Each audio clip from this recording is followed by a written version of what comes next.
10 సంవత్సరాలలో మీరు తీసుకొచ్చిన ఒక పాలసీ చెప్పండి. అదొక్కటి మాత్రం వచ్చింది. ఇంకా నేను అనదలుచుకోలేదు, అంత లోతుకు వెళ్ళదలుచుకోలేదు. ఎందుకంటే అనవసరమైన విషయాలు సభలో మనం ఎక్కువ చర్చించడం వల్ల ఉపయోగం లేదు. కాబట్టి అధ్యక్ష, వారికి ఓపిక ఉండాలి, సహనం ఉండాలి. అనుకోకుండా అవకాశం వచ్చింది, 10 సంవత్సరాలు మంత్రిగా కొనసాగిండ్రు, సంతోషపడుండ్రి. తెలంగాణ సమాజం ఇంత ఇచ్చింది మీకు. వారు ఒక అలిశెట్టి ప్రభాకర్ గారి గురించి వారి కోట్ చేసినట్టు ఉన్నారు. నేను వస్తా విన్నాను అధ్యక్ష. సేమ్ అదే అలిశెట్టి ప్రభాకర్ గారు కూడా ఒక మాట చెప్పిండ్రు అధ్యక్ష. అది చెప్పి నేను మళ్ళా దీని మీద వివరణ ఇచ్చినప్పుడు మిగతా డీటెయిల్ చెప్తా. అదే అలిశెట్టి ప్రభాకర్ గారు ఇంకొక మాట కూడా చెప్పిండ్రు అధ్యక్ష.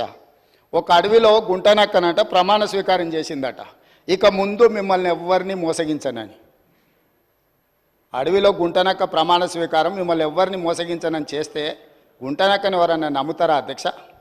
10 సంవత్సరాలు ఏలి ప్రజల్ని మోసం చేసి ఇవాళ వారు అక్కడ కూర్చొని ఈ ప్రభుత్వం ఏం చేయట్లేదు, ఈ ప్రభుత్వం తెలంగాణ సమాజాన్ని మోసం చేసింది అన్నట్టుగా మాట్లాడితే నమ్మడానికి ఎవరు సిద్ధంగా లేరు అధ్యక్ష. అదే అలిశెట్టి ప్రభాకర్, కరీంనగర్ బిడ్డ, సిరిసిల్లనే అనుకుంటా పొన్నం ప్రభాకర్ గారు చెప్పాలి, జగిత్యాల. వారు చెప్పిందే కూడా మన కళ్ళ ముందర ఉంది అధ్యక్ష. కాబట్టి దయచేసి తారక రామారావు గారికి నా సూచన ఒక్కటే. సరే, పెద్దలు వారు రాలేదు, వారి అనుభవంతో మాకేమైనా సూచనలు ఇస్తారని ఎదురు చూసిన, చీల్చి చెండాడుతా అని అంటే ఎందుకైనా మంచిదని బుల్లెట్ ప్రూఫ్ జాకెట్ కూడా తొడుక్కొని వచ్చినాం అధ్యక్ష. మా వెంకటరెడ్డి గారు అయితే 10 గంటలకు అసెంబ్లీ అని అంటే 9:30కే వచ్చి కూర్చున్నాడు, అదేందో చూద్దామని చెప్పి. ఒక సినిమాలో మీకు తెలుసు కదా అధ్యక్ష, నేను ఊరు బయట ఉన్న కొండనెత్తుతా మీరు రాండి అని సవాల్ ఇస్తుండే ఒక ఆయన. ఊరంతా వచ్చిందారే ఎట్లెత్తుతాడో చూద్దామని. ఇంకా పేల్వాన్ కూడా కొండ దగ్గరకు వచ్చిండు. వచ్చి మొత్తం జబ్బలు జరుచుకొని తొడలు కొట్టుకొని చెప్పిండట, మీరు అందరు కలిసి ఎత్తి నా మీద పెట్టుండి మోసి చూపిస్తా అని. గట్లనే ఉంది అధ్యక్ష వాళ్ళ చీల్చి చెండాడు కూడా. కాబట్టి దయచేసి ఇప్పటికైనా ప్రభుత్వం అధ్యక్ష, ఈ ప్రభుత్వం విధానపరమైన నిర్ణయాలు తీసుకుంటుంది, ఈ ప్రభుత్వం పాలసీలు తీసుకొస్తుంది, ఈ ప్రభుత్వం రైతు పాలసీ తీసుకొస్తుంది, అంటే వ్యవసాయ పాలసీ తీసుకొస్తుంది, ఈ ప్రభుత్వం స్పోర్ట్స్ పాలసీ తీసుకొస్తుంది, ఈ ప్రభుత్వం ఆర్టిఫిషియల్ ఇంటెలిజెన్స్కు సంబంధించిన పాలసీ తీసుకొస్తుంది, ఐటీ అండ్ ఇండస్ట్రీస్ పాలసీ తీసుకొస్తుంది ప్రభుత్వము, ఎనర్జీ పాలసీ తీసుకొస్తుంది ప్రభుత్వము. మేము తీసుకొచ్చే పాలసీలల్లా మీరు సలహాలు సూచనలు ఇవ్వండి. ధరణి మీద కూడా మేము పాలసీ తీసుకొస్తాం. ఇవాళనో రేపు మా రెవెన్యూ శాఖ మంత్రి గారు ఇప్పటి వరకు చేసిన ఎక్సర్సైజ్ అంతా ధరణి రిలేటెడ్ కూడా, దానికి సంబంధించి ఏమేమి విషయాలు పాలసీ మేము తీసుకురావాలనుకుంటున్నాం తప్పకుండా మా మంత్రి గారు చెప్తారు. వారు కూడా ఏమైనా సలహాలు సూచనల అనుభవం ఉంటే వారిని ఉపయోగించాల్సిందిగా 2 గంటలు తీసుకున్నారు అధ్యక్ష. 2 గంటలు సరిగ్గా 2 గంటలు మాట్లాడిండ్రు. 2 గంటలల్లా ప్రతి విషయం రాజకీయ కోణంలో విషం జిమ్ముడు తప్ప రాష్ట్ర ప్రయోజనాల కోసం వారు ఏమైనా సూచన చేసిండ్రా? ఇట్లా ఉంటే ప్రజలు అక్కడ కూడా ఉండనియరు అధ్యక్ష. కాబట్టి ఇప్పటికైనా మన సూచనలు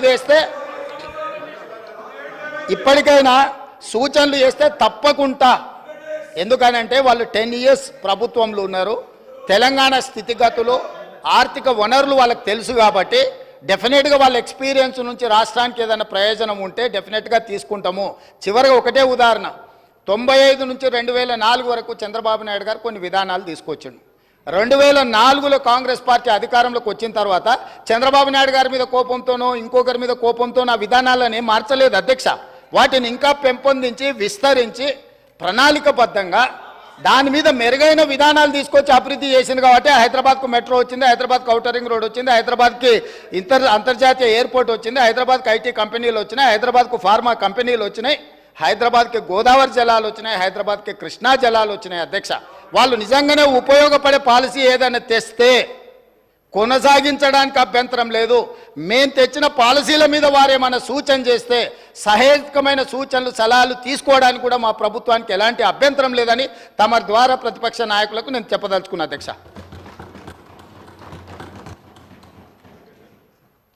I thank the Honorable Chief Minister for his intervention, sir. చాలా విషయాలు చెప్పారు, ధన్యవాదాలు సార్.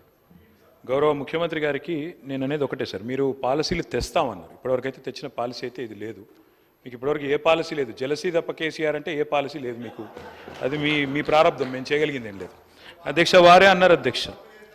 అధ్యక్ష ఇది ముఖ్యమంత్రి గారి స్టేట్మెంట్ పత్రికల్లో వచ్చింది, నేను వారికి పంపిస్తాను, దయచేసి చూసుకోండి. మహేశ్వరం వెళ్ళినప్పుడు ఏం చెప్పారు? New York like city to be developed at Maheshwaram. ఇది నేను చెప్పలేదు, ఇది ముఖ్యమంత్రి గారు చెప్పినట్టుగా పత్రికల్లో వచ్చింది. తప్పైతే ముఖ్యమంత్రి గారిని చెప్పమానండి. ఇది రెండోది చెప్పారు అధ్యక్ష, Thames like make over for Musi. ఇది చెప్పారు, అంటే లండన్ని మూసీ కాడ కడతాము, మహేశ్వరం కాడ న్యూయార్క్ కడతామని వారు చెప్పారు, చూసుకోండి. రెండోది అధ్యక్ష, వారు కొన్ని ప్రశ్నలు అడిగారు. ఆర్టిఫిషియల్ ఇంటెలిజెన్స్ అన్నారు. సరే, ఎవరి ఇంటెలిజెన్స్ ఏంటో ప్రజలు తెలుస్తారు, మాకేం బాధ లేదు. మేము కొంత చదువుకుని వచ్చినాం అధ్యక్ష, మా నాన్నగారు చదివిచ్చారు. నేను 2 మాస్టర్ డిగ్రీలు చేసిన. పూణేలో రాహుల్ గాంధీని అంటున్నారా, ఎవరిని అంటున్నారు? సరే, పూణేలో నేను మాస్టర్స్ చేసిన బయోటెక్నాలజీలో. తర్వాత న్యూయార్క్ ఎంబీఏ చదువుకున్నా, అంతో ఇంత చదువుకున్నా, ఉద్యోగం చేసిన. గుంటూరులో కూడా ఇంటర్మీడియట్ చదువుకున్నా. సరే, నేను అంతటా చదివినా. సరే, నేను చదువుకున్నా, సర్టిఫికేట్లు చూపెట్టే పరిస్థితి నాకుంది. వాళ్ళు ఎక్కడ చదువుకున్నారో తెలియదు, ఏం చదువుకున్నారో తెలియదు. నేను మాత్రం చదువుకున్నా, కష్టపడ్డా, ఉద్యోగం సంపాదించుకున్నా. అదే ఉద్యోగం ఇది ఇండియాకి వచ్చినా. మరి నాకు ఇంటెలిజెన్స్ ఉందా లేదా అంటే నేను పోటీ పరీక్షలు రాసిన, జీవితంలో ఇంటర్వ్యూలు అటెండ్ అయినా. మరి ముఖ్యమంత్రి గారి గతం ఏందో నాకు తెలియదు, రకరకాలుగా చెప్తుంటారు కానీ నాకు గతం తెలియదు. నేను అనేది ఒకటే అధ్యక్ష, ఎవరి ఇంటెలిజెన్స్ ఏందో, వారు ఇప్పుడు ఏం మాట్లాడినరో, నేనేం మాట్లాడినరో మీరు కూడా విన్నారు. నేను వారిని ఏం అనను సార్, ఎందుకంటే వారు ఎలా అదృష్టం. రేవంత్ రెడ్డి గారు వారు అదృష్టవంతులు, కష్టపడ్డారు. నేను I say this with utmost sincere. Revanth, I say this with utmost sincerity. ఒక్క నిమిషం ఆపండి బ్రదర్, ఇట్లా